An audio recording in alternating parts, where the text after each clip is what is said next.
I'm an associate. I was fired. Denny Crane fired me because I'm fat. You did what? Yes. So it's goodbye. Wait, no, whoa, no, you're not fired. I'll talk to Denny. Oh, if only it were that easy.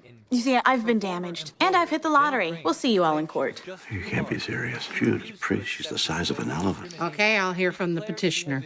Before we get to that, Your Honor, Alan Shore representing Denny Crane, I have a motion. Let's hear it. Your Honor, perhaps you are not the right jurist to be objective on this one. What do you mean? His tongue is tied for two reasons, Judge. First, it's puffy. And second, it's a challenge for him to spin this. Denny Crane fired Nancy Wilding because she was fat. It is bigotry in its purest, most evil form. Fat people in this country are subject to prejudice, emotional abuse, and ridicule. It starts on the playground, and it never stops. This woman didn't get asked to her high school prom. Waiters and waitresses ignore her. She's been denied housing, insurance. Airlines want to charge her double. But Nancy Wilding didn't sit in a corner and feel sorry for herself. She said, hey, I'm going to use my brain. I'm going to study. I'm going to go to law school. And she did. And she graduated near the top of her class. She passed the bar. She performed ably and successfully as a lawyer. And where did it all get her? Fired for being fat. Somebody, somewhere, has finally got to say enough. Nancy Wilding is hoping that person is you. I'll take it under advisement. Oh, wait, you didn't hear from me. I'll take it under advisement. I'll hear you before I read my ruling. Judge, I don't think that's how it's supposed to work. Whatever. All right, I've made my ruling.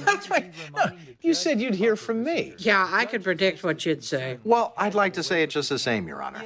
Whatever. Your Honor, what Denny Crane did and said here was offensive. It was cruel. I'd go so far as to say indecent. But every plaintiff has a duty to mitigate damages, and this woman was offered her job back within an hour. That couldn't make her whole from the pain. May I finish? I hereby rule. No!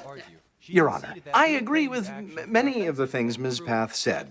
Fat people are discriminated against unfairly and pervasively. It is unforgivable to judge somebody on physical appearance alone, especially in the workplace. But what my client did here was not altogether wrong. In fact, more employers should draw a harder line on obesity. Oh, really? Yes, because it doesn't just go to looks. This goes to a serious health issue. And frankly, it's inexcusable. 65% of American adults are obese. It's one of the leading causes of death in this country. The healthcare costs run about $117 billion a year, and we just keep eating and eating and eating. Look at me, look.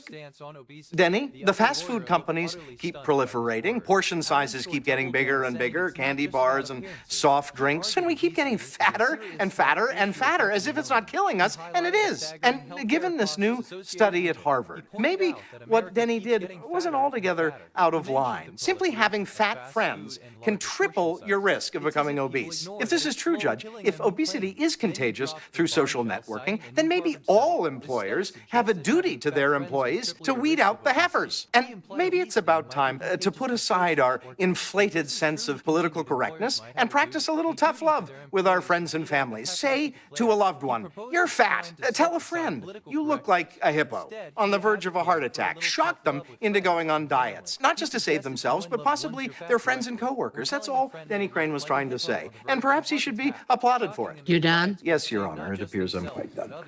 Case dismissed. Adjourned. Wait, what?